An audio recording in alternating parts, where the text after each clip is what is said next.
میں ایک متوسط کرانے سے تعلق رکھتا تھا، 3 بھائیوں اور 2 بہنوں کے بالکل درمیان میں۔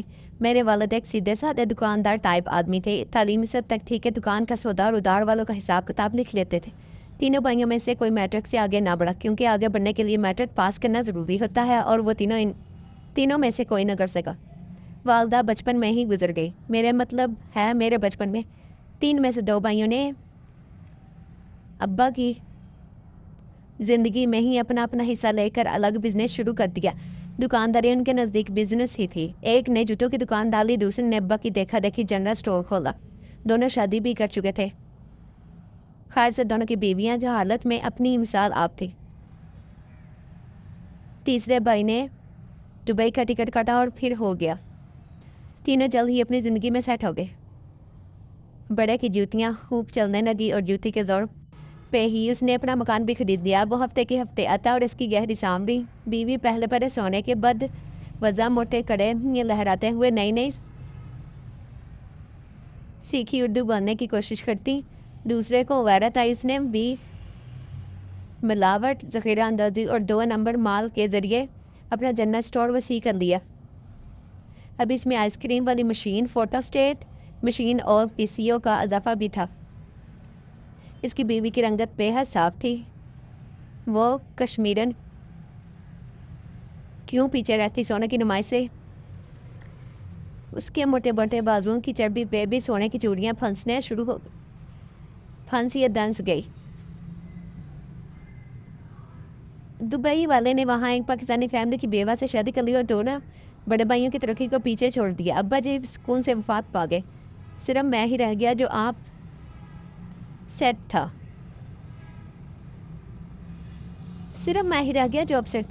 دراصل نہ میری تعلیم مکمل ہوئی، نہ شادی اب تک ہو سکی تھی، نہ ہی میری جوتوں یا نمک مرچوں والی دکان زوروں پہ تھی۔ نتیجتاً میں ان کی نظروں میں ابھی تک سیٹ نہ ہو سکا تھا۔ بھابیاں اپنی بہنیں میرے سر بنٹنے لگی تھی۔ بڑی بھابی کی ان سے بھی خالی بہن، چھوٹی بھابی کی ان سے موٹی بہن، شکر ہے دبئی والی بھابی کی کوئی بہن نہ تھی۔ میں بھی کسی بے مقصد تمہید میں الجھ بیٹھا۔ سب اس عورت کی 15 سالہ رفاقت کا نتیجہ ہے۔ دونوں بابوں کی بہنوں سے بچاؤ کرتے کرتے ان دنوں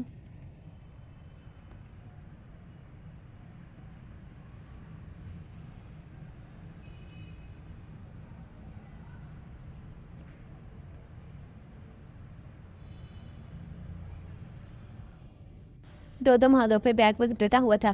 ایک ماسٹر اردو MA کا تھا، دوسرا عشق کا مجھے ڈگری یافتہ کہلانے کا شوق تھا، لیکن یہ شوق صرف MA اردو کی ڈگری لے کر ہی پورا ہو سکتا تھا، جس کی ہمارے معاشرے میں گئی گزری حیثیت ہے۔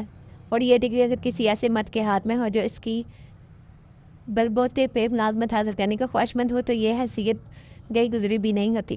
یہی وجہ تھی کہ پنجاب یونیورسٹی کے اردو ڈپارٹمنٹ میں میرے علاوہ بس 2 ہی اور لڑکے تھے، اور ہم تینوں 1.5 درجن لڑکیوں کے جرمٹ میں ذرا حواس باختہ رہتے۔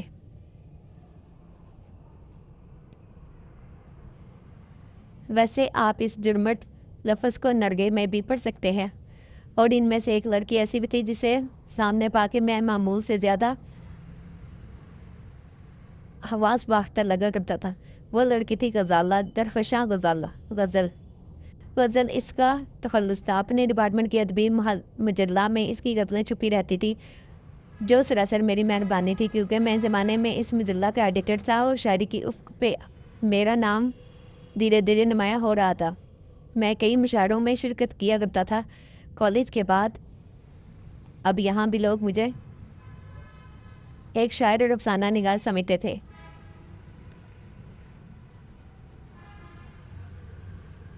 پہل وہ بھی اپنی ایک غزل کی تصحیح کے لیے میرے پاس آئی تھی، اور میں دیکھتا رہ گیا، اگرچہ اس سے پہلے بھی اس کی کن اکھیوں سے کئی بار دیکھ چکا تھا، مگر اتنے قریب سے اس کی جلوہ آرائی سے میرا عاشق مزاج دل حد درجہ متاثر ہو رہا تھا۔ وہ اس سراپا غزل تھی، اس کی بڑی بڑی حیران اور روشن آنکھیں، ان پر سیاہ فگن خامدار پلکیں، سونے کسی چمک لیے صاف گندمی کی رنگت جو صحت مندی کا گلا رخساروں اور نازک سے لبوں پہ دیے ہوئے تھے.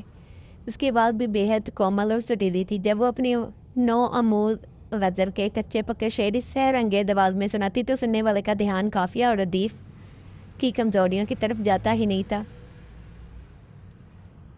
دھیان میں رکھنے کے لیے اور بہت کچھ تھا. اس کی نرم و نازک مصورانہ سی ہاتھ، مخروطی انگلیاں، پاکیزہ کی مینا کاری سے بھی زیادہ حسین پاؤں، سراہی دار گردن، گھنگریالے شانوں سے بس ذرا سے نیچے آتے گہرے بال جو ریشم کے سنہری گچھوں کی صورت بکھرے رہتے تھے.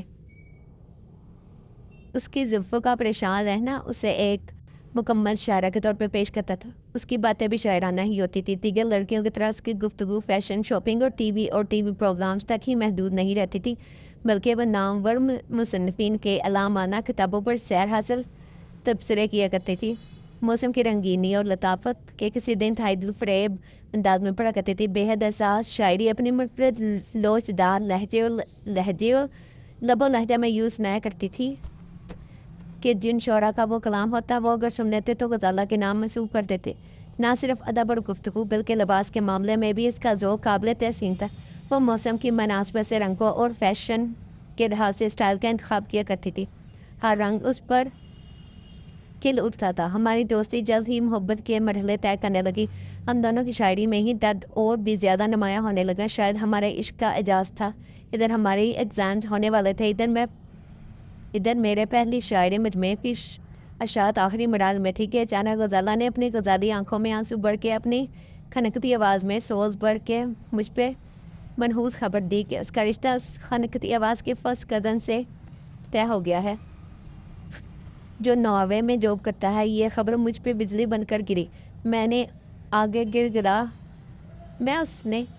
نے آگے گر گرا اٹھا تو تم کو میری محبت کا واسطہ بغاوت کر ڈالو. ہار مت مانو ظالم سماج کے سامنے. مجھے یہ جدائی ہرگز منظور نہیں. نہیں نہیں نہیں.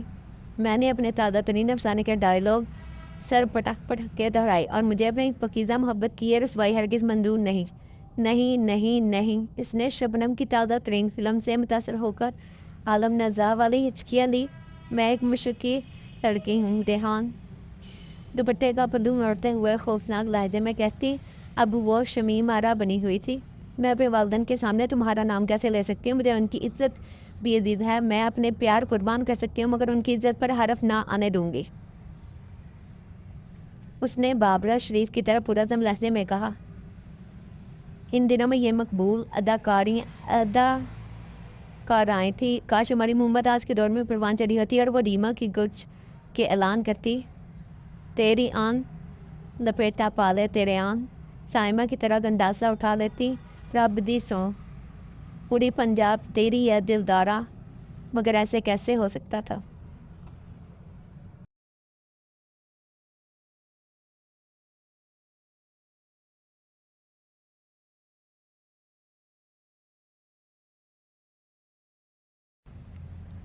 اس کی دہائی کے آخری سال تھے. محبت میں تڑپ ضرور تھی مگر عشق ابھی اندھا نہ ہوا تھا.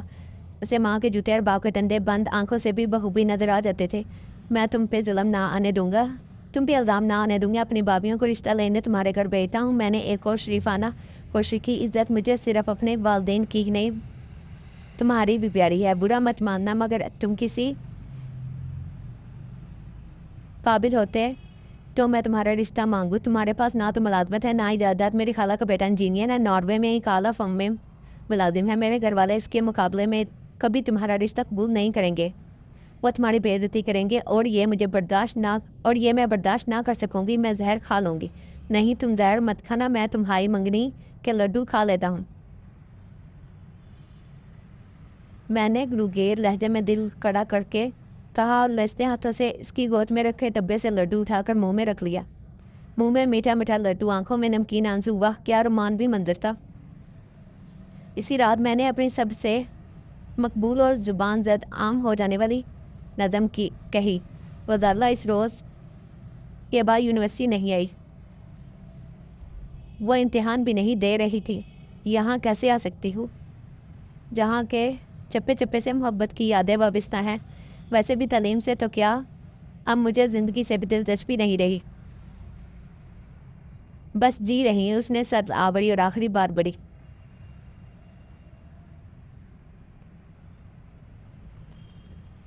خدا نخواستہ میرا مطلب یہ نہیں کہ اس آنکھ کے بعد اس کا دم نکل گیا، بلکہ وہ ہمیشہ ہمیشہ کے لیے میری زندگی سے نکل گئی۔ میری شاعری کو ہجر کا درد، میرے افسانوں کو جدائی کا غم دیکھ کر اس کے جانے کے 3 دن بعد ہی اس کی ایک دوست نے بے حد دل جلے انداز میں مجھ پر انکشاف کیا۔ آپ کیا سمجھتے ہیں اس کی شادی زبردستی ہو رہی ہے؟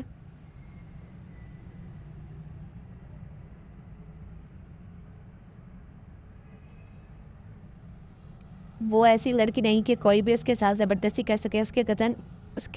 اس کزن کے ساتھ اس کی منگنی آج سے 5 سال پہلے ہوئی تھی، اور اس میں غزالہ کی مکمل پسند اور رضامندی شامل تھی، بلکہ کالج کے دنوں میں وہ کلاسز چھوڑ کر اسے ملنے جایا کرتی تھی۔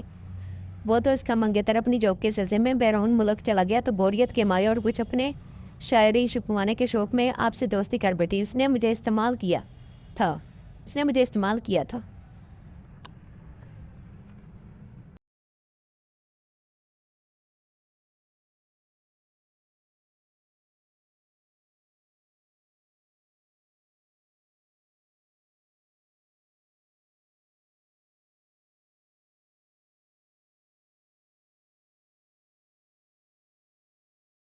محبت کا مذاق اڑایا تھا اور مجھ سے بے وفائی کی تھی۔ اس بات پہ پہلے تو میں دکھی ہوا کہ غزالہ کے اس بانڈا پھوڑ قسم کے دوست کے کیڑے لگے دانتوں اور محاسوں بڑے رخسار کی تعریف کر بیٹھا۔ پھر اتنا شدید غصہ ہے کہ مارے غصے کے اسے آئی لو یو تک کہہ دیا۔ شکر ہے اور ہزار لاکھ کروڑ دفعہ شکر ہے کہ نہ میں زیادہ دیر تک دکھی رہا، نہ غصہ میرا، ورنہ نہ جانے اور کتنی بار اس کی تعریف کرنی پڑتی، کتنے بار اسے آئی لو یو کہنا پڑتا۔ میں نے آنکھیں پھیر لی۔ میرا رزلٹ آ گیا تھا، ایم اے کا بھی اور پہلی کتاب کا بھی۔ کامیابی دونوں جانوں سے ملی تھی۔ اگلے 2-4 سال میں نے عدم کے میدان میں اپنی جگہ بنانے میں گزار دیے۔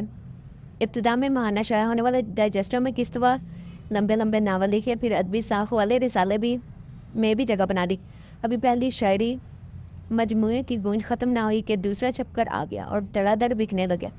اب مجھ پر سے کم از کم بیکار اور بے روزگار انسان کی چھاپ اتر گئی، یعنی ہر زاویے سے اب ایک لائق نوجوان تھا۔ میری بھابھیوں کی بہنیں ٹھکانے لگ چکی تھیں، انہیں منشیادی کی چندہ فکر نہ تھی۔ ایسے میں میرے رشتے کی خالہ آپا صغرا آگے آئیں۔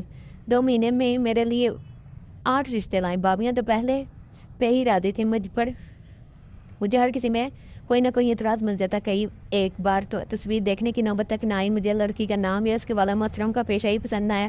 اب میری یہ اوقات طے گئی کہ میں ملک کا ابھرتا ہوا نامور شاعر، ایک نوجوان باصلاحیت افسانہ نگار ریحان علی فلک کسی کسائی کے دفتر نیک اختراع سے بیار چالوں، جو میرے ہر شعر کو اپنے باپ کی طرح ٹوکے کے وار سے ذبح کر دے۔ اور دوسری باری لا حول ولا کیا ہو گیا، شاعرانہ نام ہے اختر صاحب، بھی لگتا ہے کسی قوال سے شادی کر رہا ہوں، نواں رشتہ لے کر آپ آئیں۔ تو میں نے صاف کہہ دیا، آپا میرے لیے ان مڈل پاس اور میٹرک فیل لڑکیوں کے رشتے مت لایا کرو۔ لڑکی بے شک متوسط طبقے کی ہو، بھلے غریب گھر کی ہو، مگر گھرانہ سلجھا ہوا ہونا چاہیے۔ باپ چاہے سرکاری اسکول کا غریب ماسٹر کیوں نہ ہو، لڑکی تعلیم یافتہ ہو، نرم مزاج، خوش ذوق، خوش گفتار اور مناسب حد تک خوش شکل بھی ہو۔